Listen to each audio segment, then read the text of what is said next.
When it comes to the foreign earned income exclusion, there's a lot of completely wrong and flat out incorrect information floating around the internet. Over the last few years, we've spoken to literally thousands of nomads, expats, and remote workers who think they don't actually qualify for the foreign earned income exclusion, which it really is a shame because it means that they're throwing away tens of thousands of dollars in tax payments every year, and it's totally unnecessary because they don't owe it. That's why our staff at Savvy Nomad teamed up with accountants to complete a full guide of the foreign earned income exclusion. And in this video, we're going to walk you through it step by step. But before we do that, do us a favor and make sure you hit that like button. It really helps us out in the algorithm so we can keep bringing you this content for free and get it to other people who really need to see it. Now let's dive in.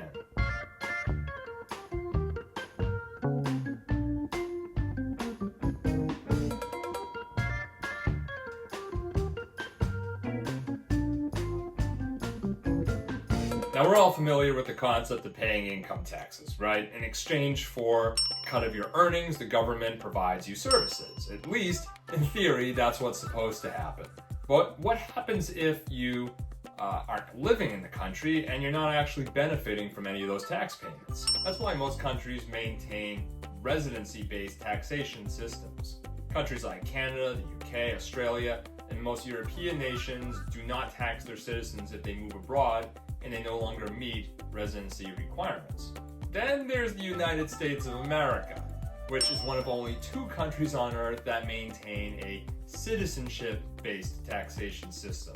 All citizens, all green card holders must file tax returns and potentially pay taxes regardless of where they reside, where they're doing their work. Now, if you think you're just going to run away, not pay the IRS, well, got some bad news for you. The IRS has a lot of tools to make your life extremely complicated and difficult, so we recommend that you don't go that route. That being said, the tax code does provide some relief in the form of the foreign earned income exclusion. This tax provision allows U.S. citizens and residents living and working abroad to exclude a certain amount of their foreign earned income from U.S. federal income taxes. Note, of course, that this only applies to federal income tax, because in most cases you're still going to need to pay Social Security and Medicare tax, and you may also need to pay state income tax, although some states will recognize the foreign earned income exclusion or have what they call the federal adjusted gross income conformity, and we'll get more into that later in this video when we talk about state taxes.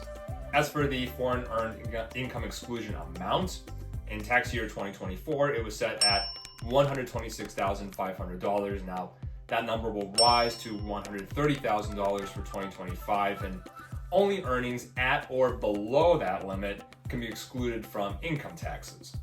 So, for example, if you earn $150,000, you are still liable for federal income tax payments on the remaining $20,000. As a further example, let's take a expat from Florida that earned $100,000. In that case, their income is below the limitation for the foreign earned income exclusion, so that means that they can effectively shield their entire income from federal income tax. Also, their state tax bill is zero because Florida does not impose a state income tax, so altogether their state and federal income tax bill is a grand total of $0. Now, another important point we want to make is that many nomads and expats are misinformed about how the IRS defines foreign earned income. So let's break it down. We'll start with earned income. The IRS defines it as income you receive for services you perform in a country in a period during which your tax home is in a foreign country and you meet either the bona fide residence test or the physical presence test. Earned income consists of things like wages, salaries, and professional fees. Unearned income includes things like dividends, capital gains, and pensions, which are not covered by the foreign earned income exclusion. Now, what do we mean when we say foreign earned income? The IRS classifies foreign earned income according to, quote, the place where you perform the services for which you receive the income. So basically, where your employer is based has nothing to do with whether the income is classified as foreign sourced. All that matters to the IRS is where you were physically when the work was performed.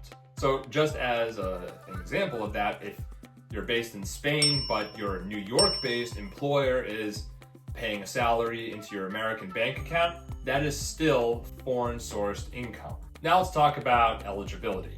To qualify for the foreign earned income exclusion, the IRS requires you to meet either the bona fide residence test or the physical presence test. The bona fide residence test establishes that you are genuinely living as a resident in a foreign country for tax purposes. It's not just about physically being there, but also about demonstrating your intent to establish a long-term presence in that country. So under this eligibility test, you must reside in a foreign country for an entire tax year, meaning January 1st to December 31st. Partial year residency in this case does not qualify. You must also demonstrate that your stay in the foreign country is not temporary and that you have no immediate plans to return to the US. So examples of that intent could include obtaining a residency permit, signing a long-term lease, or integrating into the local community. Things like sending your kids to a local school or opening a local bank account. The physical presence test, on the other hand, is purely based on the amount of time you spend physically present in a foreign country, regardless of your intent or your long-term plans. Unlike the bona fide residence test, the physical presence test does not require residency in a specific country or a connection to its tax system. You only need to be physically present in a foreign country or group of countries for at least 330 full days during a consecutive 12-month period. Note that this 12-month period does not have to align with the calendar year. It could span across 2 tax years as long as you meet the 330-day requirement within that time frame. Now, if all of this sounds totally confusing, you have no idea whether or not you qualify, good news is that Savvy Nomad has a free calculator that you can use to input the arrival and departure times for all of your trips, and that will tell you whether or not you're eligible for the exclusion. Check out that calculator, link is in the video description.